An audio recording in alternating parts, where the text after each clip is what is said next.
from the happiest place in the Lone Star State. Welcome back to the Talking Mickey Project. TMP is your home for Disney fans of all abilities. Now, it's your host, Emma.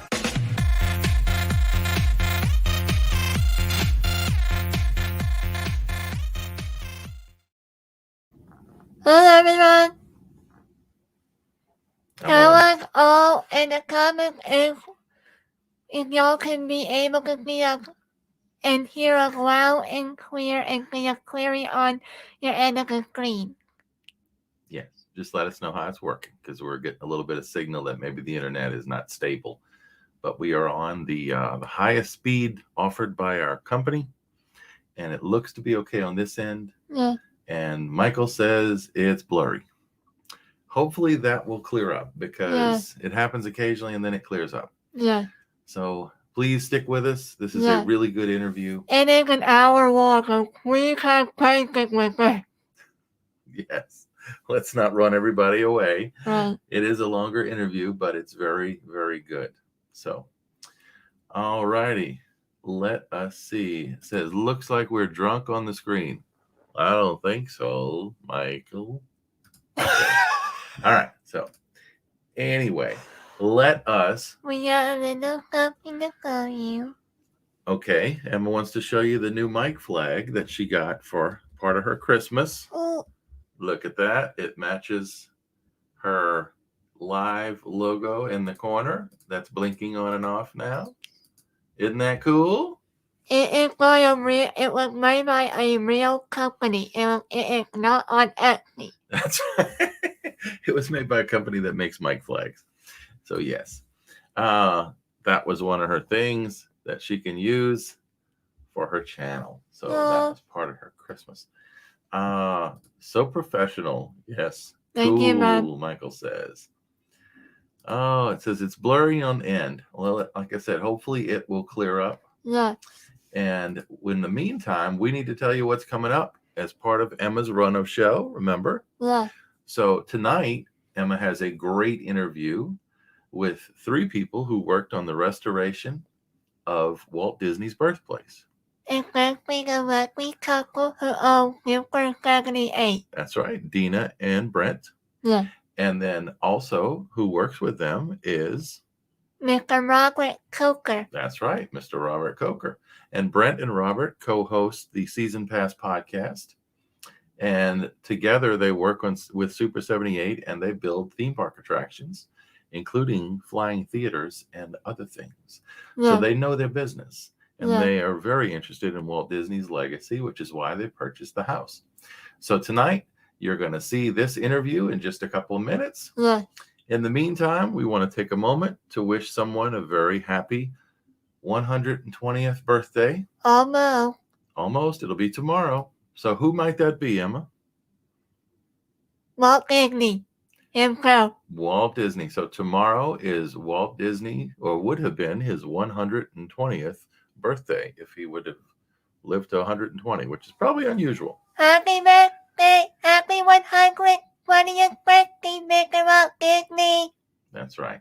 So we wanted to acknowledge that, and that was the other reason that we have Walt Disney's Birthplace on tonight. Yeah. In anticipation of tomorrow. Yeah. His birthplace and his birthday kind of go, hand in hand, right? Yeah. Together. All right. So Wednesday night this week, Wednesday, December 8th. Yeah. Emma's got trivia night. It is family night for trivia, and it is all about Disney Mickey's Christmas Carol. Yeah. Mickey's Christmas Carol. It's one of those that we love. Last Wednesday, it was Muppet Christmas Carol. So this Wednesday, trivia is going to be about Mickey's Christmas Carol. And then next Saturday night, a week from tonight, it's Theme Park Retro with Rob Fuzz. And it's live. It's going to be a live interview. So if y'all have questions for Mr. Rob Fuzz, leave them in the chat, in the comments, and in the chat below when we start the interview. Next week. Yeah. Yes. So they are Next available Saturday. And ready, right? And we're going to give you one more advanced notice. Yeah. You may have seen it if you are subscribed, and we hope you are. Yeah. There is going to be a live show. We are planning a live show for Emma, and it is going to be from Walt Disney World Go. on Saturday, December 18th. Don't know what time though, because we'll be at a different time. So the plan is to do it at the regular time, but live from Walt Disney World, it is Emma and the Talking Mickey Project. So mark your calendar, set a reminder in YouTube. You can go to YouTube, hit the video, hit set reminder, and you will be reminded of that particular video launch when it goes. Yeah. Alrighty. So you want me to do sponsors real quick? Yeah. Okay. We want to thank the supporters for Emma's channel, and that is Storybook Trips by Bridget Langford. Bridget is family friend, and she is an official Disney travel planner. She knows all about Disney cruises. She's actually, I think, on a Disney cruise right now. And she's going to Disney World with us. So what could be better than having a Disney planner with you on your trip? So that's going to be pretty cool. And also, my mom. YouTube channel podcast, which we need to work on. That's right. Beyond Disability Texas. Recording more video. Is all about trying to identify and share resources that we found for special needs families in Texas. And you can find that at beyonddisabilitytexas.com, wherever you find podcasts, and at YouTube, on YouTube, Beyond Disability Texas. And just because I don't think I mentioned it, you can contact Storybook Trips by Bridget Langford at bridget.langford@storybooktrips.com, or you can find her on Travel with a Langford on Instagram and Facebook. Yeah. So I think that is everything. And we got comments piling up. That is awesome. Oh, yes. Yesterday was International Day of Persons with Disabilities. No, not. I didn't realize that either, and we should have, huh? Yeah. So let us do, where is it? Some fireworks. Thank you, Monica, for sharing that with us. Yeah, thank you for reminding us as well. And we're also going to put a celebrate button up there. Yeah. So thank you for bringing that up. We appreciate that very much. Grandma gone. And Grandma and Grandpa are on, and Miss Melissa. All right. Awesome. And Catherine is on. Hey, Catherine, good to see you again. Are you going to be at the thing tomorrow night? Well, she can put a note or send us a private message, right? Yeah. And Jonathan, it wouldn't be... You think you're welcome now. It wouldn't be Talking Mickey Project without you. So thank you for being here tonight. Welcome back to Talking Mickey Project. Like, comment, and share the video. That is right. Dennis says, I will get to watch Mickey's Christmas Carol Wednesday night. There you go. That's a good way. Get prepared. Get prepared, because you'll be with us on Thursday, because you're in Australia. You're beyond the date line, right? Yeah. So you're actually ahead of us. Yeah. Wow, that's pretty cool. And, yes. So Miss Bridget and her husband Chris are on Mickey's Very Merry Cruise. Oh, interesting. And yes, Junior's Kind Note Cafe is also a supporter of Emma's channel. We don't yet have the artwork to do the sponsor supporter thing. But as soon as we get that and the official link and all that stuff, we will include that going forward. So thank you, and check out Junior's Kind Note Cafe. You can find that on Facebook as well. Let's see. Jonathan says Support Fact Institute and Disability SA. Yes, thank you. You're on the road, buddy. Can't wait to see you tomorrow night. And Dennis said that's right. He is. It's going to be Thursday when he watches this, so he can watch Mickey's Christmas Carol the night before. All righty. Oh, and in January, we'll have Junior's Kind Note Cafe information ready to post. Okay, thank you, Mom. Good deal. Thank you for finding that out. All right, guys, I think without further ado, it is time to start the interview. Yeah. That was sort of like a rhyme, and it was right on time. It's a wrap. Can you beatbox? No, I'm not even going to try. No. Okay, anyway, I think it is time. So are you ready? How do we start these? How do we start these things? How do we get them going? What do we do? 1, 2, 3. Bibbidi boppity. Welcome, Mr. Mr. Brent and Mr. Robert. Here I go. That's right. Thank you. It's great to be here. Thank you very much for being here. Well, we've been excited to talk to you. Emma has been waiting for this opportunity. She's a big history buff. So this is what you guys have done is right up her alley. And of course, she's a big Disney fan because you got ears on and everything else. Yeah. But thank you for doing that. We have 15 questions for you. And 10 of them are about the project, about the birthplace. The other 5 are just for fun questions. For Disney fans. So you kind of like, what do you prefer here? What's your favorite that kind of thing? And then the last one is the big one. And that's that we always ask. And that's if you could ask Walt and Roy a question, what would it be? So maybe that's something to noodle on it for a minute. All righty. Are you ready to get started? Oh. What? This is case for you guys. We actually copied a link to both of your website. That's so right. That way people can see it. We did it earlier because I reminded my dad. Yes. Thank you for reminding me. So we have the links and we have the other link for the company. So everybody can go check those out. And we'll put them up later too when we need to, when it's during the conversation. Right. So, all right, you ready for number 1? Yeah. Okay, let's stay on track with the questions. Yeah. All right, here's number 1. What are your backgrounds and why are you interested in honoring Walt Disney's legacy?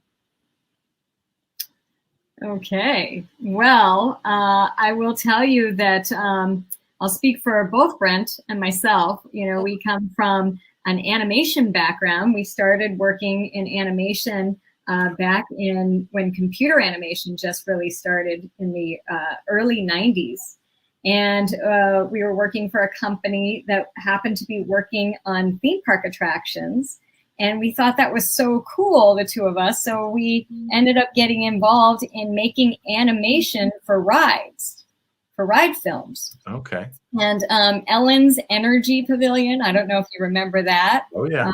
We're at Epcot. So that was one of the first projects we worked on. And we got really excited to make the movies that play in these attractions. And then we started our own company, Super 78, 25 years ago. And really, we were doing the production and the post-production on theme park and museums and science center attractions. And that led us to designing attractions themselves. So we design now and produce these theme park attractions like flying films and dark rides. And we do a lot of soaring type of attractions. So it's really been a fun adventure for us. And then we live out here in Los Angeles in a city called Silver Lake. And Silver Lake is where the Walt Disney Studios first started back in the 30s. Okay. And so in our neighborhood, we had a son at the time, and we were running around our neighborhood, and we were seeing all of these sites that were Walt Disney, and talked about, you know, Walt Disney Studios and things like that. And we just got so excited about the history, and we started to learn about Griffith Park and the carousel out there where Walt first had the idea for Disneyland. Yeah. And then his homes we pass by every day. And so we started to really get very nostalgic about the history. And growing up in Los Angeles myself, I visited Disneyland all the time, like twice. Well, to me, that was a lot back then. It was like 3 times a year. That's not a lot now, but back then it was a lot. Yeah. And it was just really, you know, such a magical place. And so that's kind of how I got into it. And, you know, Brent and I started our company, and really the excitement of around theme parks and making attractions was really exciting. So that's cool. Robert's got a great story though too. Well, of course, my my connection to the project all comes from getting to know Brent and Dina through the Season Pass podcast, which was so great. And after a couple of years of kind of talking and getting to know each other and et cetera, Brent called me up one night and said, so what is it you'd like to do in this business? And I'm like, well, I'd sure love to work for you. Anyway, so long story short, joined the Super 78 team in 2013. And one of the first things Brent and Dina told me was that they had bought the Disney Birthplace. And of course, I was thrilled beyond belief and said that, part of my role at the company would be helping to develop this project, which has been a thrill of a lifetime. Oh, that's cool. Yeah. And, as we always say, we really felt compelled to save this particular structure because none of us would have the careers we have now if it wasn't for Walt Disney. I mean, he created several industries and is known the world over. And, it was an imperative. Like, we need to save his birth home. Like, this is crazy. And there's so much great history there too. After we learned about, Elias building it, Flora designing it, whatever. So it just became a mission for us, something that needed to get done. So. Can I ask something real quick? Yeah. Oh, there's Brent there. Good. Oh, sure. Go ahead. Yeah. Hey, I was just going to jump in real quick. Please. Okay. Mentioned that we just got back from IAPA, which is the big theme park convention that people from all over the world come to, and they come to Orlando. And they come there because that's where Walt Disney World obviously was built, and it's become the kind of mecca for theme park aficionados and the theme park industry. But it just struck me. I was listening to another podcast that we're all podcast fans, and there's the Disney History Institute is a great one if you love Disney history. Yeah. And they were talking about Walt Disney World and Roy Disney and his that legacy of what Walt and Roy had built in Orlando. And it just struck me while we were there, just how amazing, of a company and a people Walt and Roy had to be able to build something so monumental as Walt Disney World. It's almost unfathomable that a private company and two brothers could do something like that again. It's just incredible. Anyway, I just wanted to throw that in, and also that my history goes all the way back to going to Walt Disney World as a kid. As a child, I was there, and just the first few years that it opened up, and it really changed my life. I didn't know it at the time.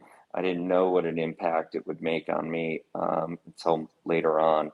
But it certainly has kind of followed me through, and it's just inspiring to go back and see how it evolves. But there's always that kind of essence of Walt and Roy everywhere you look.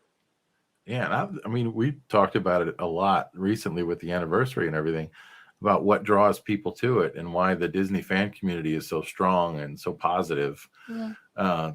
And recently, maybe pretty tolerant of some of the changes, but a lot of it is just purely, I think people see that legacy and want to be part of it, or want to believe that it still exists.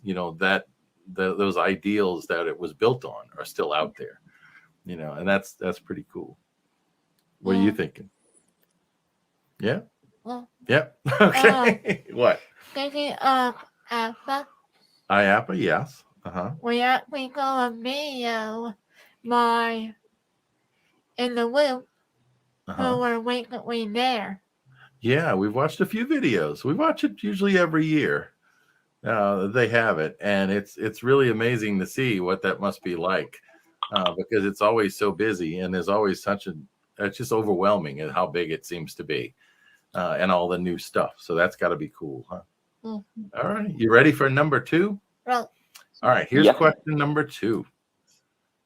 When did you purchase the house, and what are your goals for restoring it? Well, we purchased Purchasing the house was. Oh, go ahead. Go ahead, Dina. I was going to say in May 2013, and what we were talking about a little bit before about the story, and as we started to unravel the story behind the house, because you don't hear very much about that. We've been avid Disney fans for 20 plus years, or our whole lives really, but you never really hear about his childhood. And so it was all new information, and it was so fascinating. And that really captured our attention, just the family bond and the bond between the mother and the father and the partnership with them, and the brothers, Roy and Walt, and how they grew up together. So we decided that our goal was to preserve it and to really hold on to as much of the original framework of the home as we could. When we learned that his father, Elias, built it with his own two hands, and his mother was the architect, and that was the time that all 7 Disneys lived together for the longest period of time. So a lot of great things happened in that home. So we wanted to save it as much as we could. Well, one of the questions that I was thinking about leading up, we were talking, was it there and everybody knew and nobody was working on it? Or did someone have to figure out where it actually was, and was it still there? How did y'all happen onto it in the first place? Well, it was just an accident. I was going to credit say it was Brent just kind of an accident, really. Yeah. Can you hear me? Yeah. Go ahead. Hello? Yep, Yes. we can hear you. Okay, yeah. I was. It was just really an accident. To be honest with you, that we happened upon it. It wasn't for sale, and it was just doing some historical research on Walt Disney to find that he was born in Chicago and that Roy was born in Chicago, and then did some further research on where, because I was curious, just because I'm from Chicago. And that's when we located the house, and we contacted the owner just to see what his plans were for the future. And he was thinking about, either selling it or, turning it into apartments. And so we just asked him if he'd be interested in, selling the house, and he was, and we purchased it. And that was probably the start to a big adventure. Yeah. Whenever you're restoring a home, Yeah, that's something it historic was. like that. Oh my That goodness. is for sure. All righty. Oh, Do you want to move on to number 3? yeah. Okay. Here you go. Were there any surprises found during the restoration? Yes, there were. Robert, do you want to talk about those surprises? Sure. Well, one of the challenges of restoring a home that you intend or hope to landmark is you have to be very careful about preserving it as you're sort of peeling away. So sorry, a little interruption by some fire engines out there. This one that happened with us sometimes. It does. And I know there are several anyway, but one of the great surprises that the Walt Disney Archives helped us solve was in the upstairs master bedroom, right underneath where the bed would have sat, there was this perfect little square cut in the wood floor. And there was a wood panel that lifted right out with this kind of depression, this little vault that had been built into the floor very specifically. This was not some sort of a conduit for a heating pipe or whatever. It was some kind of a little container. So we got in touch with our good friends at the Walt Disney Archives, Becky Klein, who heads up the archives, and asked her to give us any thoughts she might have had. And of course, she instantly was like, wait a minute, let me get out a ruler. She did the measuring. And in their collection, they had a little box that was filled with all the important personal papers that Elias and Flora had kept. Birth certificates, marriage certificates, that sort of thing. And that box fit into this little vault perfectly. So this was clearly where Elias and Flora built a safe place to keep their private papers. So that was a really fun discovery. That was Wow. Wow. And how long was it separated? And now you know where. Yeah, that is exactly. cool. I mean, decades Yeah. and decades. So that was pretty fun. And there were definitely others too. So Brent, Dina, jump in. That is cool. What do you think? So like over 100 years old? Well, what year was the house built? That's a good question. Yeah. Yeah, So- 1893. So, yep. Well over 100 years. Because he was born Oh, there, yeah. right? And Walt's over 100. Well, there you go. it's going to be 120 next December 5th. There you go. I tell you, that is pretty cool. Now, on some of the stuff we've watched on YouTube about it, there was some stained glass. Now, was that added or was that already in the house at the time? Yeah, I can jump in. real That quick. was donated. Okay. Oh, okay. Oh, Okay, Brent, go thank ahead. you. Please, Brent. Oh, I was just going to say that was donated and created by an amazing artist that is a friend of the Birthplace. I don't know, Robert, if you have his name handy, but Yeah, David Bird. you remember? Oh, okay. David Bird. Da- Super oh talented. yeah, just and he actually put in the Disney family crest into Okay. So that the was- transom up above the front door. It's very cool. Oh, that's where. Okay, that's where it is. About that makes sense Yeah. because it's you want to see the fancy at the front door, right? If you're Right. building a home, that's cool. That's cool. Now, one thing we've seen, I guess it's historic. I hope it's true, but was on a different channel was talking about Elias's history as a carpenter and that he was in Chicago to help build the World's Fair. Was that the case? And that maybe where he got some of that experience? Yeah, he and Flora were living in was it Kissimmee or in Florida? I forgot the name of the Kismet. Kismet? No. Anyway, they were living in Florida and they were he was looking for new opportunities. And Chicago, the Windy City, had this giant expo that was in the works, and that's really what brought them to Chicago. And he went to work on the World's Fair and construction, and then he started his own construction. We don't know if he was a contractor on a couple of homes that are down the street from the Birthplace. Okay. So that he worked on that, and he worked on the local church right around the corner from the Birthplace. And we think that the Birthplace itself was kind of his model home that he built as like a showcase. Oh, wow. Yeah. Okay. Yeah, a lot of pieces put into that story. That's cool. Yeah, thank you for sharing that. Yeah. Okay, well, I wasn't sure if that was true or not. All right, so you ready for number 4? Yeah. Okay, here's number 4. Where does the project stand today, and is there any work to be done? Yes.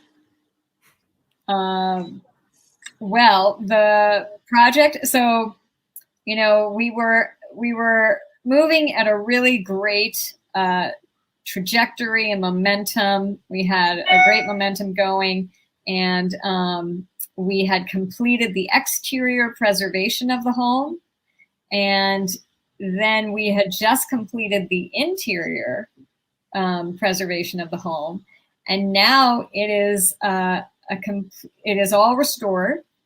And now what we want to do is we have a big vision for the interior to really become this experience where we take visitors and we transport them back into the time when Walt Disney was a little boy growing up in that home. So you would walk through and you would smell the smells of the time. Maybe it's apple pie cooking. Would hear the sounds outside of the horses and the children playing. And so we really want to create this immersive experience for people to really see what it might have been like to be Walt Disney in that home.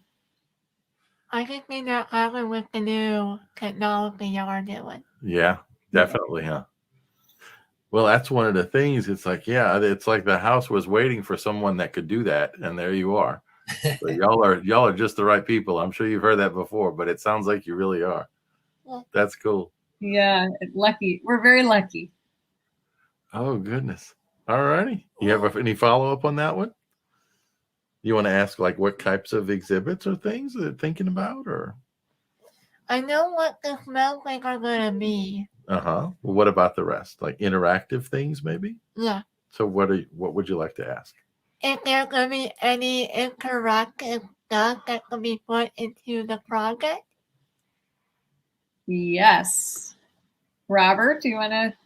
Sure. Yeah, we're trying to bring in some of our kind of theme park magic and give people an experience. When people hear the word Disney, they kind of bring some expectations to the party. Mm-hmm. So, we want to pay off that magic.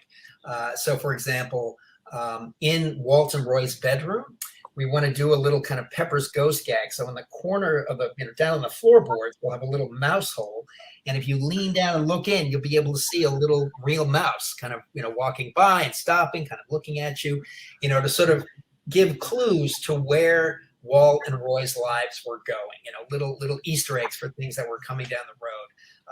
Don't want to spoil too many things, but the use of shadow gags. So, for instance, on the door in the kitchen that faces out into the garden, you would see the kids' handprints appearing on the glass. As much as we can, just as Dina said, make it feel like you are in the home with the Disneys as much as possible. Give that time travel experience. So, yeah, a lot of fun technology we want to bring inside. That's cool. So yeah, not like a static museum, but something you actually do experience the whole way through. Yes. You make memories from at the same time, really. Yeah. That's pretty cool. Yeah. All right. You want to go to number 5? Yeah. Is that okay? Okay. Several members of your team were former Disney Imagineers and cast members. Did they volunteer? Yeah. Oh, yeah. We've had lots of former Imagineers help us out with the project. You probably maybe even heard some of them on other shows. We did an amazing virtual tour this last year during COVID, and we had Eddie Sato do some great voice work with us, and he's also been really fun to talk about the history of Disney, the turn of the century period, which he's so familiar with, and giving us some insights from his point of view. And yeah, there's just been a lot of folks that have come out. Rick Rothschild's helped us in the early stages. Tony Baxter, of course, was also part of our virtual tour and has given us some amazing insights. So we've had a great group of people help us out. And not even just, I'm so sorry. Right. I was just going to say, not even just Imagineers. Floyd Norman has been very supportive of the project. Mike Perazza and his wife, Patty, have come to some events and done some drawing kind of things with the kids.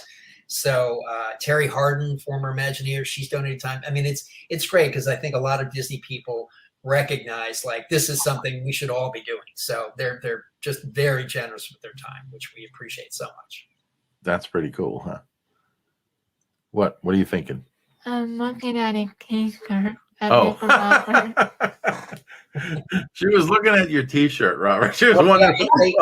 It's a let me stand up here. It's a little bit of a subtle Disney connection. Oh no, okay. I got the white blue and the light red. I got green, but those like a t-shirt version of the Haunted Mansion poster with the gray hiking goes up there. Nope. That was not Haunted Mansion, but it is Well, Donald. kinda. Yeah. Okay. You got zoned there for a second. Yeah. Okay. Okay, I'm back on. You're back. Sometimes Emma goes down rabbit holes, but she always comes back. Well, if I can share a really quick story. So yeah. this was, I have this shirt because one of our former art directors from the company, he's a big fan of the Oregon Ducks, big proud Oregonian himself, and he did a little animated short on the history of the Oregon Duck, the mascot, which was indeed Donald Duck, very specifically for a while. Wow. Walt Disney actually allowed the state to use the character as their mascot. So anyway, we did this animation project. That is pretty cool. Yeah, I Wow. didn't know that. Donald was officially a university mascot for a little while. Wow, that's cool. Universal? University Oh, Yeah. my University God. of Oregon. in Yeah. Oh, Oregon. well, okay. In Oregon. So it was a university, like a college. Yes. The state university in Oregon. Yes. Ah, There you go. okay. All right. Thank you. All righty. Oh, yeah. I don't want to skip one. Okay. I think we're on number 6. number right? 6. There you go. How have the Disney family and the Walt Disney Company been involved? Well, in they've both been involved. It's been fantastic. In 2016, the company went to Chicago for their shareholders meeting, their annual shareholders meeting. Okay. And in the first 2 minutes of the start of the meeting, they came out, Bob Iger came out himself and granted the project a sizable grant that allowed us to finish the restoration. So it was pretty exciting. And that was a real, just a surprise and just a great opportunity and such a blessing from them. And then over the years, we've made, we've reached out to the family, to the Roy side of the family. And Roy P. Disney was there at that meeting that day in 2016 and came to the house. And that was wild. He came to the house and here was the great grandson, right, of Elias Disney walking through the home that his great grandfather built with his own 2 hands for the very first time.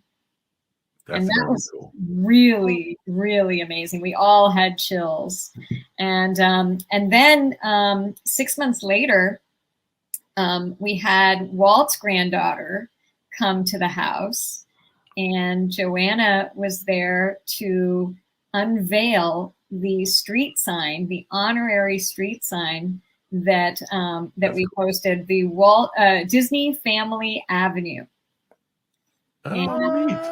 So she came to help us unveil that for the community, and that was really special. And again, we had chills when she walked through the home, for the very first time. So we've been very lucky to have such support, but I think everybody is just so excited about this story and the newness of this old story that no one really talked about. I can tell. Yeah. I think maybe just from Emma's just fandom and everything she's watched, we knew a little bit about Chicago and the roots in Chicago, but had never seen the house till we found what y'all were doing. Yeah. Had never learned anything about any of the history until we watched some of the videos and read what y'all have done. Yeah. So yeah, obviously the word is out a lot more now than it ever was, but it's really cool to see that y'all are doing that, because people like Emma loves to read and research things. Oh yeah. So just having all that little detail, she loves and she shares. So she'll be a good ambassador too, I think, for you. Oh, that's awesome. I actually did research on your website, Super 78, Oh, you did? over a week ago. Yep, a couple of weeks ago, huh? Nice. Yeah. She is. She loves to do her research. And you were mentioning earlier, I guess I'll throw this in there real quick. Mm-hmm. We went to Disneyland for the first time back in November of October of 2019. I think it was October. Yeah, still have a fall decoration. Yes. Oh, okay. And that was our first time. We had been to Disney World a couple dozen times, but Disneyland, that was the first one. And we only had 4 days.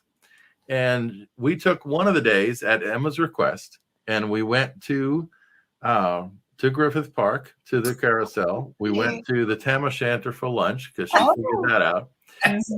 We brought flowers to Walt and Lillian's grave. And what else did we do? We went and drove by the studio because we didn't have anything planned or anything for that, but we went to see where it was. Yeah, and we got the cake first. Oh, we took some pictures, yes. Oh, yeah. Yeah. But her thing was, and it's like, we can go to the parks another day or we can do this. And that's what she wanted to do. Wow. Nice. So that, I think, was probably going to be a part 2 if we ever get back there, because now she knows through doing more research where Roy is buried. We didn't know that before. Oh. And Emma has a big appreciation for Roy because Roy did everything to get Disney World built and to honor his brother. And Emma has a real big family, connection. She appreciates that, I think, right? Yeah. Yeah. And we also know where Walt's parents are buried. They are buried in the mausoleum network where he actually is. Well, in Glendale, right? Yeah. At Forest Lawn. Yeah. So anyway, we did a bunch of the research, mostly Emma, and planned that trip. And that's why I try to share that with folks so they know how important it is to her, because to give up a day in the parks was a big deal. Yeah. And the first day we spent about half the day in the Walk in Walt's Footsteps tour. We didn't even get on the rides. We did the tour first. But we did But we did do the hard method with the click over window. Yeah, she was hoping to see the regular one, but the Christmas overlay was on. But I get to see Honey. Yeah, she loves that Parks Ghost. Oh my goodness. But anyway, sorry for taking us off in a direction there, but just wanted to kind of share how much of a fan she is. So That's awesome. That's amazing. To really appreciate that you're a fan of Roy, because we always say, like, one brother without the other, and none of this would have happened. Like, we call it the Walt Disney Birthplace, but it really is the Walt and Roy Disney Birthplace. Like, the two that. And we were joking recently. It's like, people say, well, Walt was the creative one and Roy was the business person. It's like, I have an accounting degree, so I would think Roy had to be pretty creative too at times to make all that work. Exactly. That's exactly it. That's cool. All right. Are you ready for the next one? Yeah. Okay. Let's see. Where am I? Here we are. We are number 7. Number 7. There you go. What do you believe Walt and Roy will think about the restoration of the house that their mother designed and that their father built? That's a long question. Oh, I think, I think Walt would have probably a tough time remembering, but certainly would, I think, probably be amazed that his legacy has lasted as long as it has. And he would be, I think, happy to see where the company and all the attractions that, it didn't just stop after Walt passed away. It all kept going. And I think he would be very excited to know that, and that he made such a huge impact on so many people's lives. I think Roy would probably know a lot more about the house that he grew up in, and I think he would probably be also amazed that he was here in 2021 seeing his house that was built for him in 1893 exactly how it was when he lived there. I think that's what they would think. That's pretty cool. Yeah. So y'all did the research on the colors and everything else. I mean, all the details. Yeah, that's phenomenal. So he would actually probably recognize it, right? Oh yeah. Maybe not the neighborhood, but the house, I'm sure he would. Very much so.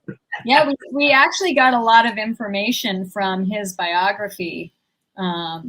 He had mentioned some things, he had mentioned some things about, the colors and the apple tree in the backyard and a couple of other things, and pushing Walt down the street with, like, in a carriage and bicycles. So there was a lot of things that we got a lot of little nuggets out of that. And with all that we know now about early childhood development too, Walt was there till he was a little over 4 years old, and he was homeschooled by his mother, who was a teacher, and continued to be homeschooled until he was 7. they moved to Marceline, and he stayed at home with his sister. And yeah. We saw your shirt. Oh no, he came back to me. I just want to point it out. Why I said it. There you go. No, so I think it's a magical place. So I think they would both be pretty excited and happy that it's back to how it was. Yeah, I could see that. Well, All righty. You ready? well, Number 8? All right. There you go. oh wait, I do have a question. Okay. It is not on the list of the question for you guys, so it's a little off one. It's an unofficial question. Sure. You can tell about the house. Okay. Are y'all gonna put the awning back on there? Were there awnings? Are you installing awnings on it? She's asking. No, there wasn't an awning on the house originally. And matter of fact, there wasn't really a porch. The porch was a little bit of a later addition to the house, but most people recognize the photos, the historical photos of the house that have been seen, and you can see them in Disney's California adventure here in the 1901 restaurant. They have a massive photo of the house that has the porch on it. But as we did our research, the original house that was built didn't have a porch, and it was put on afterwards. But we had to restore it to a very certain look and time period. So we did all the interior restoration. Everything was done as it was while the Disneys were there. The only addition that we added that wasn't there was the porch. So that was a good question, because not many people know about that. Yeah. There you go. So is that what you were referring to? Yeah. Thank you, Okay. make it great. Thank you, make it great. Awesome. Okay. Cool. All right. You ready for number 8? Okay, now we're back on topic now. Now we're back. All right. How has the project changed the neighborhood and inspired the local community? This question always brings to mind, and I love the way Brent tells that story, Brent, about our celebration where we had a very special guest join us. Oh yeah. So we had a special visitor come up from Walt Disney World for Walt's birthday, which is right around the corner here. It's going to be December 5th, so it's just in a few days. It was Walt's birthday. And so I believe that was 2019. 2019 beginning. And there was, we had Mickey Mouse come to the house to celebrate Walt's birthday. And so Mickey was in the front yard, taking photos, as Mickey does, with his people, and Mickey had all his friends with him, and so he was sitting taking his photos in the front yard, and a school bus came by to drop the kids off that lived in the neighborhood, and all the kids just put their face against the windows and started pounding on the glass. They couldn't believe their eyes that Mickey Mouse was in their neighborhood. So that's just one small story about how the magic of this house has impacted the kids and the families in the neighborhood. They never know what to expect, but I think what they do see now is that Walt and Roy grew up in a house very similar to the house that they grew up in, and that there's it's kind of a dream come true, and it's inspiring to see that their background is the same, and that Mickey Mouse came from that house and everything else. And we always like to say it all started with a house, not the mouse. There you go. That's pretty cool, isn't it? Oh, speaking of Walt, I didn't realize when December 5th fall on. It's not this coming Sunday, Right. but next Sunday. Because we're recording it a little ahead of time. But Yeah. this episode should be played on your live stream on December 4th. So it'll be the day Okay. before Walt's birthday. You guys want to know how old Walt would be if he was still alive? How old would he be? He would be 120 You're years at- old. Really? Yeah. Ready? Wow. Terrifying. And Mickey was what, wow, the 93 this year? 120. I know. That's Wow, crazy. 120. That's good wow. It's a pretty big milestone, huh? Yeah. Yep. Don't know what you can do for that. Probably have a party.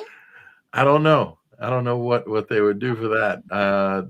I know Disney had the real big thing at Disney World for the 100th, right? In Disneyland for his 100th birthday. Yeah. And then they have the 100th of the company next year. Yeah. Yeah. So there's a lot of anniversaries coming around, huh? That's pretty cool. All righty. I think really Mr. Brent was off. Oh, he'll pop back in. Okay. Yeah. He probably was disconnected again. Yeah, that's okay. He'll come back. Yeah. All righty. Well, anything else y'all wanted to add about the neighborhood or the community and all that? I'm sure the community and the leaders in the city and all have been excited to have y'all there. Well, we also, I'm sorry, Robert. You want to go No, ahead? please go ahead. No, jump in. I was going to mention that we launched a nonprofit in the effort to really, in the name of the house, but also to help the community, which is it's called the Center for Early Childhood Creativity and Innovation. And as a way to really contribute to the community as we can, but also to work with the local school there, which is the Nixon Elementary School that Roy attended as a kid. So, so we're happy to be doing that. But I think one of the things, and Brent touched on this before, is that the kids in the neighborhood didn't really know. They didn't know that they lived in a neighborhood that was Walt Disney's birth neighborhood. He was from there. And I think that's so inspiring for people in the community. It had to be surprising too, because there are people, generations that grew up there that didn't realize. What's that, Brent? He got disconnected. Oh, okay. You're back. We're glad you're back. Yeah. Sorry about that. I don't know what happened. We were worried about you. There he is. All right. Yeah. So okay. Well, that's cool. You want to move on to number 9? Yeah, we're not gonna talk right now. All right. Here we go. Number 9. Okay. Well, you answered this one, I think, but go ahead. Oh. Go ahead. There's more to it, I'm sure. Okay, yeah. How can you plan to maintain the house? And is it set up as a non-profit organization, and can people help? Yes. So it is set up as a nonprofit, and we love it when people can help. We have a monthly newsletter that goes out every month, and Robert could talk a little bit about more. It's got some great information in there and facts and kind of the updates on what's happening with the house and with the community. And we also have a partnership that we're going to be announcing soon that's going to work with us and help build out some programs that we can run through the home. And, our plan is we hope to be able to engage the public and the community with tours and things like that. That's coming soon. We know that. We can't say when exactly, but it's coming soon. Oh, okay. There you go. Indeed. Yeah. So if you go to the URL on the screen, thewaltdisneybirthplace.org, we do have a donate page where people can find several ways to support the project with either by purchasing a paper stone. We have a paper stone program, and we've kind of set up our beautiful walkway at the front of the house with these dedicated paper stones. We need to do that. Yeah. Fence plaques. several ways that people can get their name on the house and sort of become a part of the story. And we do publish a monthly newsletter, and there's a subscription link there, so you can sign up for that, which will give you kind of monthly announcements about upcoming events and our virtual tours. Hopefully we're going to get those going again. So yeah, any kind of support at all is definitely helpful. So, we're appreciative of whatever anybody can do. There you go. Well, we'll put all the links in there, on your notes. That works. Thank you. Okay. Are you ready for the next one? My dad called me sorry, Google talking again. My dad called y'all Birthplace Super 78 earlier, and he really liked how y'all done it. Oh, she's yeah, we're talking about websites, huh? Yeah. Yeah. Well, the picture on the Walt Disney Birthplace.org has a picture with Mickey. Yeah, Right? You and remember that? Outfit. That's right. It's a beautiful picture. Yeah. And then also the website, the Super 78 has the flying theater and all that. It's a really cool website. Yeah. Yes. Emma has a website. It's not quite that fancy. But all right. You ready for number 10? Yeah. Oh, and then we get to the crazy fun questions. Okay. Number 10. Oh. There he is. With video. With video. Okay. All right. So we're on to number 10. You ready? Yeah. Go ahead. What do you want visitors to learn from a visit to the Walt Disney Birthplace? Oh, I think one of the really important things is just to make sure that people know that Walt Disney was a person. Mm-hmm. And that, there's so many people that, don't have the passion that you do about Walt Disney, that they don't know that he exists as a man. They think it's just Disney is just a brand name. And so I think, the most important thing is to make sure that everybody knows that Walt was just a human and he's just a normal guy, and Roy was just a normal person, and they lived in normal, like a house, just like everyone else. And that's what I think the most important thing is. Yep. Yeah, I think, again, we've said it before, the story we definitely want to help tell is, both Roy and Walt came from very modest backgrounds. They weren't, handed their lives on a silver spoon. And, be that it really was two real people who worked together to help build this incredible company and, literally industries. And that they are inspired, like, oh, well, maybe I can do that too. Maybe I should follow my dreams, my creative passions. And that leads into the whole mandate for SESI, to encourage arts education for young children. Yeah, that makes sense. What do you think? Yeah. Well, one of the things too that just came across my mind when y'all were talking about that was the whole family aspect. The strong family roots behind Disneyland and Main Street and all the rest of that. But it really did come from his parents, because we've bought houses, we've finished houses, and it takes a family, and it's pretty tight to go through some of the challenges of that. And if they designed and built that house themselves, you can probably see where a lot of his I guess the example he had for the close-knit of a family and working together comes from. Yeah. I'm sure it wasn't easy to do back then. That was not exactly modern times, right? They were doing a lot, even if they were in the city. No Home Depot. Yeah. There was no Home Depot. or Lowe's. Or Lowe's, exactly. Well, you hit on something also, if you look back in the history, and Emma, you can see this very clearly, like, the influence of the expo, the Columbian Expo in Chicago, and Walt's exposure to that, his exposure to all of these things, Marceline, even, with the obvious, that's the more obvious one. But what his father did, his father was kind of a jack of all trades. He did a lot of things. He built furniture. He was a musician. He had a lot of different interests. And you see that coming through in Walt, and you see the things that he's done in his life, and you can kind of see the trajectory of how that worked out. Yeah, there's some very strange, weird historical parallels. Elias, in a prior career, managed the first tourist hotel in Daytona Beach. Really? He was an orange grove farmer. I mean, it's these weird little foreshadowings of what was to come in the Disney life. It's very strange. It's really amazing. When I first heard about the connection to Florida, years ago with Elias and his family, that struck me like, really? That is such an odd thing to have happen.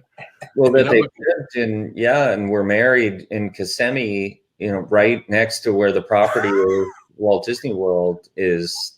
Just, I'm sure that was part of, in the back of Walt's mind, that was probably always there as maybe not the primary reason, but kind of a great part of this story. Yeah. That Walt, had in his mind, and that kind of completed the circle kind of for him and Roy. That would be cool. Yeah. That's really neat to know, huh? Yeah. Just when you think there's always more to learn. Yeah. But yeah, that is pretty cool.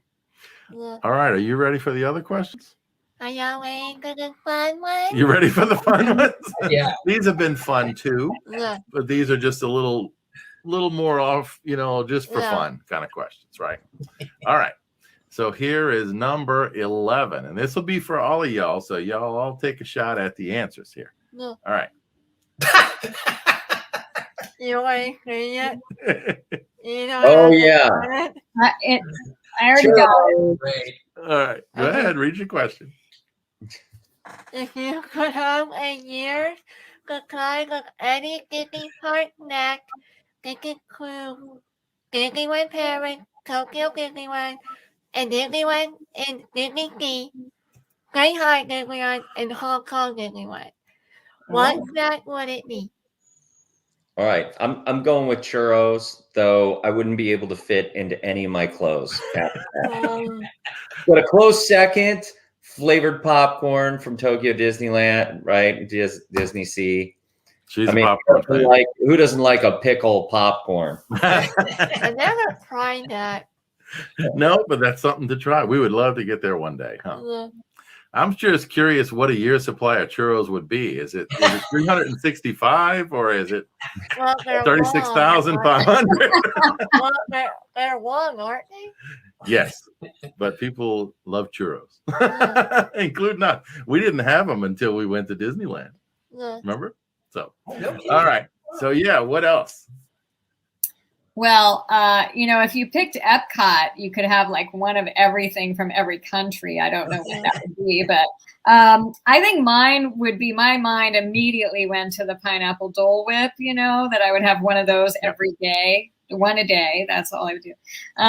That would be pretty awesome. That's a cool one. Yeah. Yeah, I got to say, I'm kind of a traditionalist. I didn't have to hesitate for a split second. Corn dog. Boom. I can't wait. Oh, I'm a huge corn dog fan, and they're so evil, but yeah, the best and the worst year of my life to eat a corn dog every day, but I would take that chance. Yeah, they're delicious. And I will say the flavored popcorns at Tokyo Disney Sea are off the hook, and there's so many of them. I mean, black pepper popcorn, you would not think good. So good.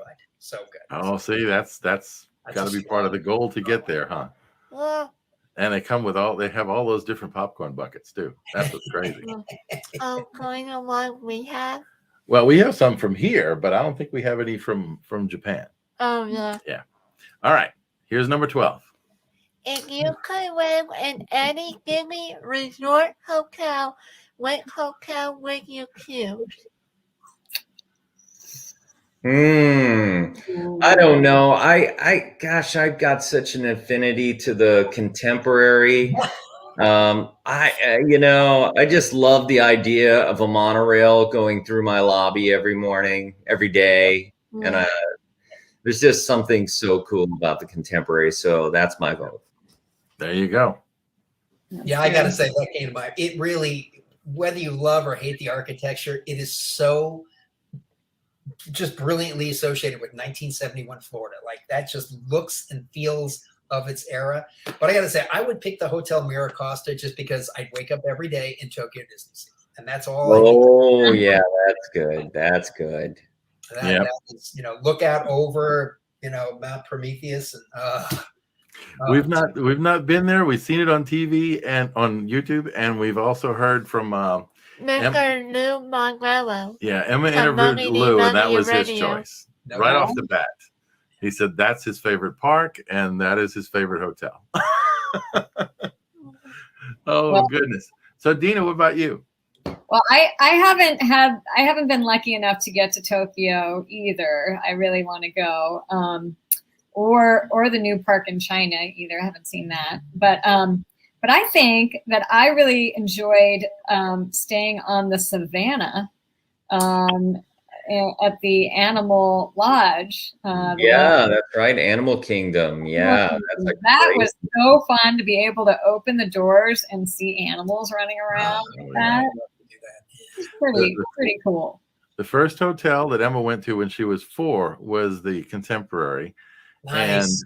And she was, little bitty and had huge, like curly Shirley Temple type curly hair, blonde hair. 4. She was 4. Nice. And we went up, of course, back then, no Magical Express or anything, right? So we went up to the front, to the desk, and the lady behind the desk was just so, look how cute this little girl is. And we said, we got to think. She said, well, I'm going to put you facing the theme park. And we were on the 11th floor, the last one all the way toward Magic Kingdom. So it was like the best room for a first visit to Disneyland. I mean, Disney World. Disney World. Oh. And you can see the fireworks show up there. Yeah. Oh, yeah. Nice. But I think the one that we just for the design and the feel of it that we probably like the best is Animal Kingdom Lodge. Yeah. It is just, you walk in the place, the smells from the restaurants and just the huge soaring, and it's beautiful, right? Yeah. Oh, goodness. All right. Well, we're on to number 13. Only 2 more after this. All right. If you could build any Disney attraction from any era in your backyard, which attraction would you pick? Yeah, and most people couldn't do this, but y'all can. So really interested in your decision. I know. I got mine. Go ahead, Brent. Jungle Cruise, the original. There you go. Oh, the one with the red and white canopy. Yes, the original Jungle Cruise. That would be cool. Dina, were you ready to I've got 2. I think I would build. I love the People Mover. That was the classic, right? But you wouldn't have to go very far in the backyard, But my other all-time favorite was, I guess this kind of dates me, huh? America Sings. Is that what it's called? Yeah, sure. Yeah, that was the one that Disney where not they is now. Yeah. Mark Davis. Yeah, nice. The class. All right. What about you, Robert? It's kind of a toss-up for me. It would either be Adventures Through Inner Space, the Mighty Microscope, which I loved, or the Mine Train Through Nature's Wonderland. Ooh, that's good. Yeah, I mean, it just feels like a backyard ride anyway. So, yeah. Little Well, kid. look at this one's face. Oh yeah, she would love that one. Yeah. Oh, Mr. Rabbit. Fun fact about Naked Through Wonderland. Fun fact. Okay. There are actually real rednecks from that ride in the park. Oh, remnants left over from in the park. That's right. Except for the mountain. Except for the mountain. Go ahead. I'm sorry. Oh no, I was just going to say I love the fact that they kept the town that we went through as some of the scenic when we come at the end of Big Thunder Mountain Railroad. That little town there is all part of the original. That's right. For the ride, yeah. Her one of her favorite rides is Big Thunder, and riding it in Disneyland is a completely different feel than Disney World. Yep. With the outdoor queue, everything is very different. But she's a big fan of trains. My dad was an engineer for a long time. Grandpa. And what we stayed in last year, November in Walt Disney World, we stayed at the cabins of Fort Wilderness for the first time. And we had to go hunting down the train tracks that were left over from the Fort Wilderness Railroad. Oh, nice. Because that was one of her things. She said, we got to find where the railroad used to be. Right. That was you cool. share with Walt. Yeah, love the Yeah. train. Nice. All By the right. way, I did discover at Walt's barn in Griffith Park, they have one of the original Nature's Wonderland train cars still there. It's in terrible shape, but it does exist. So Okay. And I forgot, we went to Walt's barn too. Oh, How did I forget to say that? no, where's the bag? It's right there. Yeah, Emma's a member of the Carolwood Society. oh, nice. Of So course. she's trying to find her name badge at this point. Sorry, Oh. is it loud? It's let me get it for you. It's easier.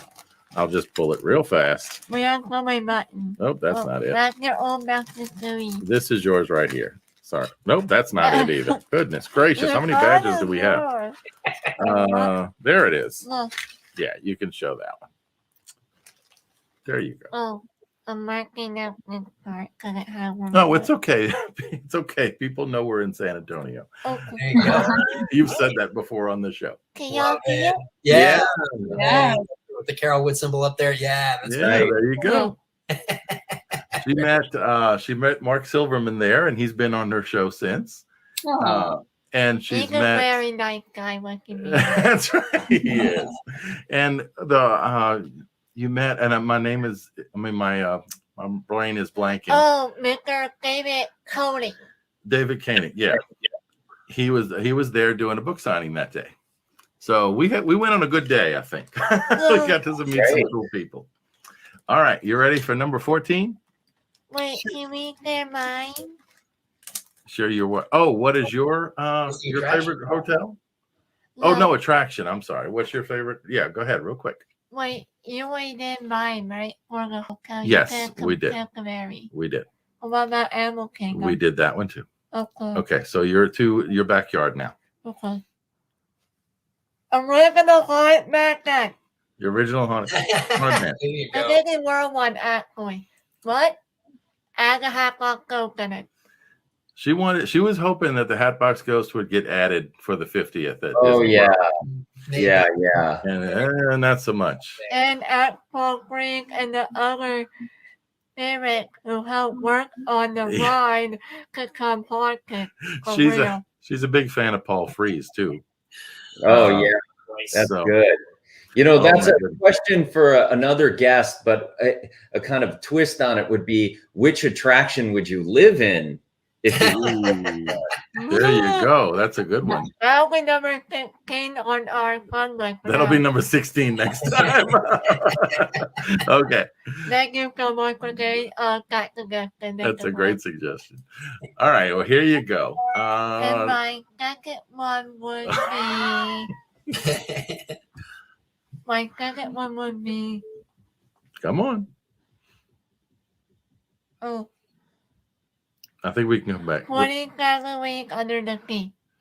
because you Oh, never experienced that. 20,000 Leagues, I nice. would definitely be very happy to see that come back too. Oh yeah, Miss those subs a ton. me That was a too. really cool design. Well, All I think this one's an easy one. I think if you could only visit one park in the world, which one would you choose? You know, does Disney World count as one, or do you have to pick one? Now they have 4. Because that's kind of might Yeah. want to get all those in one. So I would take that if you could get all of them, but if you can't, you have to pick one. I guess I'd have to go with Disneyland because it was the first. There you go. Yeah. That's a sentimental favorite, but it's also a really cool park. Yeah. I would go back to the opening of either Walt Disney World when Roy did it, Uh-huh. or Disneyland, probably like the day after it opened. We don't know what happened. Yeah, she's very practical. She's like, I don't want to be there the When first Walt day. was I around. like that. It was Second always day, a little cooler. When Walt was around. Still. Yeah, Disneyland's opening day, definitely not a day Yeah. you want to.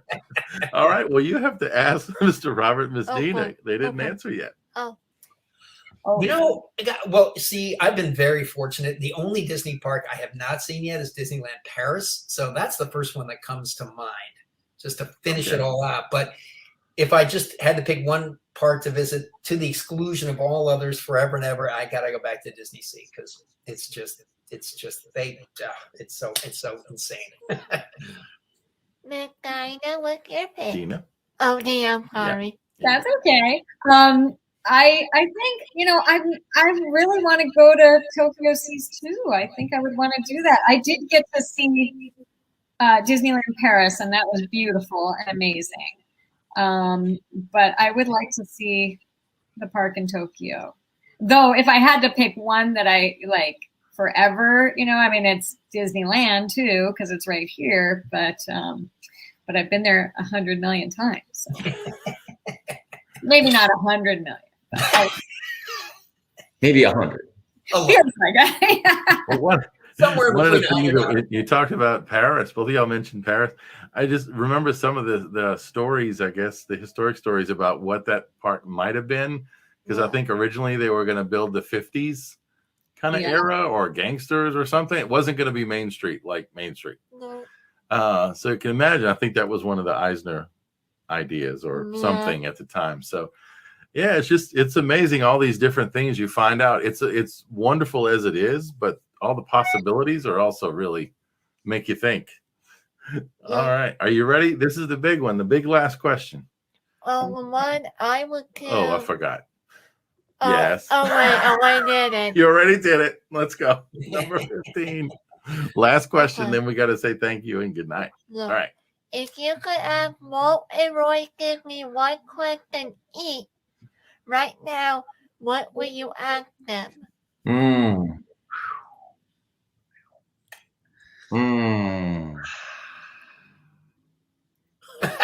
Boy, that's hard to pick one. Just one. Oh no, this is so hard. Now, would it be one question each? Oh, gosh, I am stumped on this one. Yeah, I gotta say, I would want to ask Walt a question about Epcot, but I don't know if I could narrow it down. What about celebration? Like, wasn't that his idea too? I mean, it kind of came out of it. Yeah, the idea of building a model city. Sure, exactly. Yeah. Oh, that was Epcot. Yeah, but celebration kind of came from that idea. Oh yeah, true. Yeah. True. So. Gosh, that is such a tough question. But I think, if we could relate it back to the house that he was born in, I think with Roy, I'd want to know what Walt was like and a little bit more, personal information that, we don't get in history, because we know so much, right, about them, but we don't know what they were like. So I'd want to know about the house, and if he could remember that Nixon Elementary School, and just to recall his childhood. And with Walt, it's really difficult because it would be very intimidating to come up with a question on the spot if Walt just appeared. Yeah. I don't know that I could just do that. Yeah, I wouldn't be able to form words, much less a question. Yeah. Yeah. When Emma talked, we talked to Ron Schneider, with the original Dreamfinder, and he said his would be just basically, well, what do you think? Just see where he would go from there.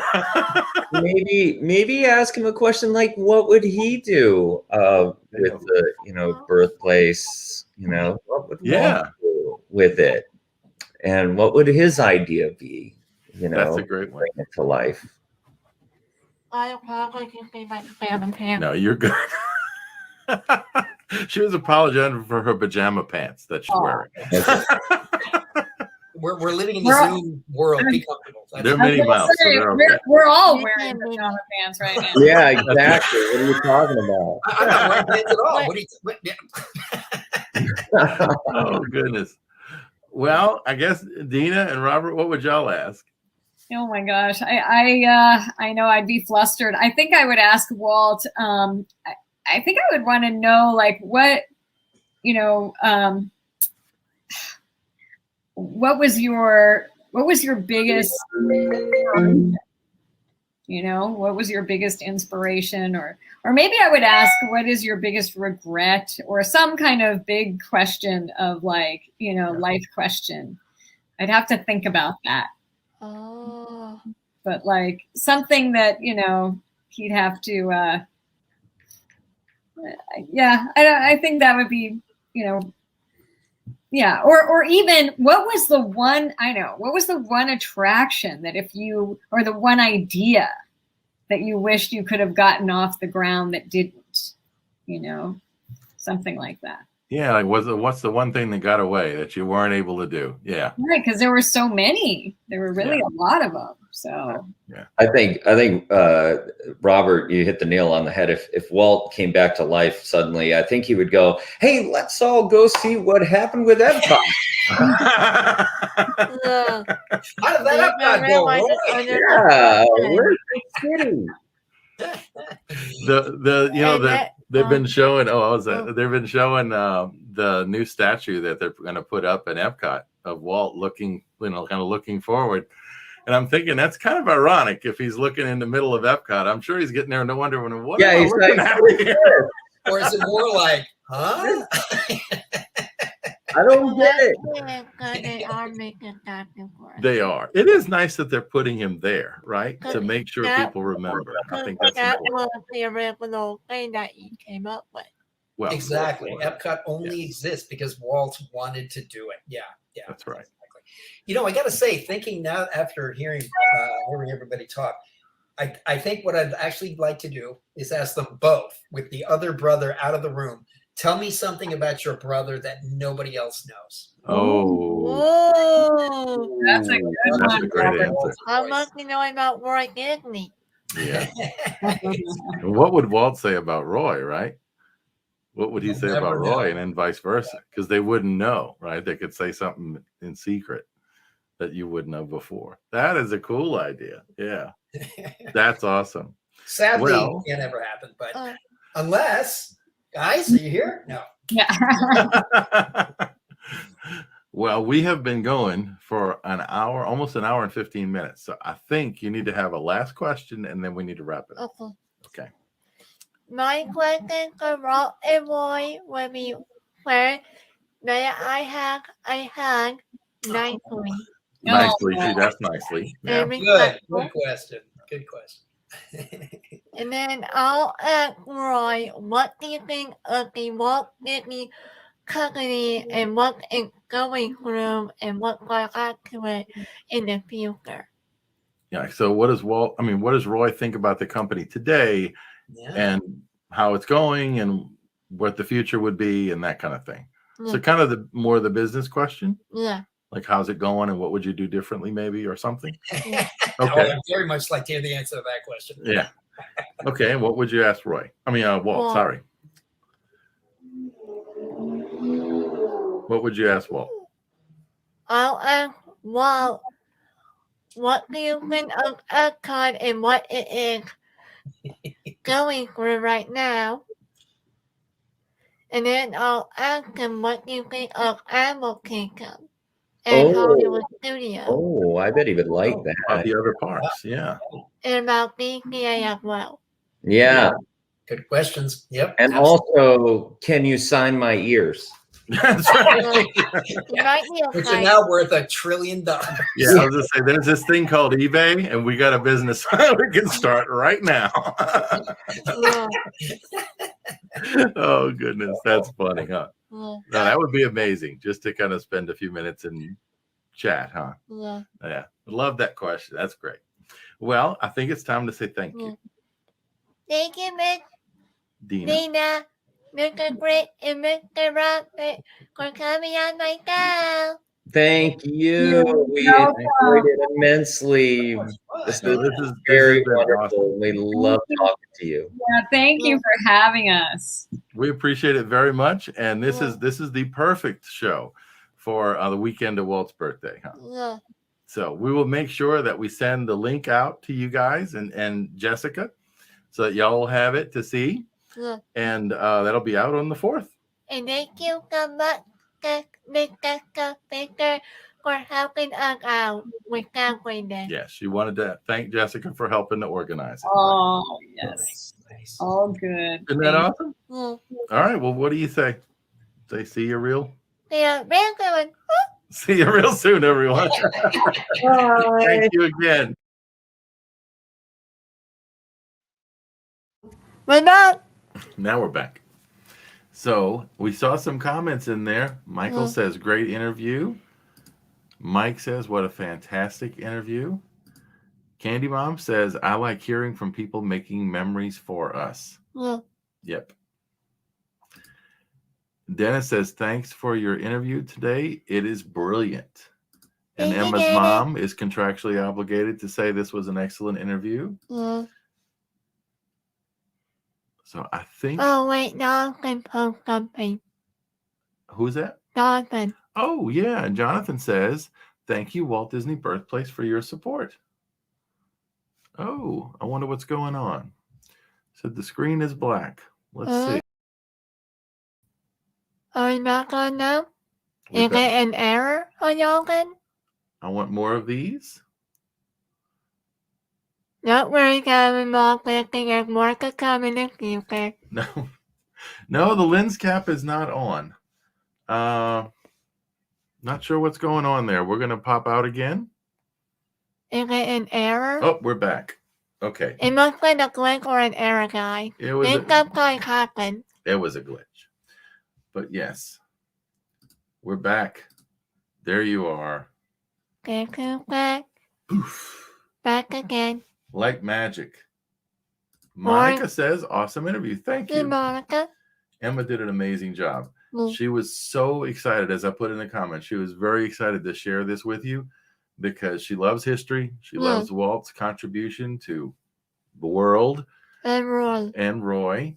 And talking to them who have literally invested in restoring Walt and Roy's birthplace is pretty amazing. Plus, they make theme park attractions that all of us know and love, right? Plus, they were at APA. They're at IAPA. That's right. That's right. Oh, well. Well, we want to thank you for being here tonight. We appreciate it. Looks like we're having a little bit of internet blurry, but we're not going to focus on that. Right. We're just going to say thank you Yeah. and tell you. Monica, Okay. Thank you. And then just remind you that this Wednesday night is trivia, Mickey's Christmas Carol. Next Saturday night is a live interview with Rob Fuzz about theme park retro and everything he does. So you can any questions around Fuzz, make or read them in the live chat while we're live streaming with him. Next Saturday night. And then the following Saturday, we're planning a live stream from Walt Disney World. It's been a while. We're excited to get back. So, anyway, yes, she has. Emma has interviewed Kay Mallins from the Walt Disney Hometown Museum. That is on her playlist. Put in the search Copy Mickey project and put interview with Kay Mallins. That's right. From Emma has, and we built for her a playlist of all of her interviews. Yes. And sorry, good. Okay, everyone, have a fantastic night. Well, good night, and thank you, Candy Mom, for being here. We really appreciate it. Yes, and check out the Dreamfinder interview as well. Yeah. All right, I think that's it. So we've made the reminders. We're going to wish Walt one more time a happy 120th birthday tomorrow. Thank you for everything you've done, Walt. Hopefully I can do it tomorrow night at the thing. And your legacy. And Manatee will let me do it. Yeah, Emma wants to make an announcement at an event we're going to tomorrow night about Walt's birthday. So hopefully Monica and also you guys know what that is. It is time to say goodnight, Emma. So it is time to play the outro. Are you ready? Yeah. All right, guys. thank you again. Emma, what do you say? See you. Real good. Oh, not thank you. I went to take trivia. So we See get you. to watch the movie before. That's right. See you real soon.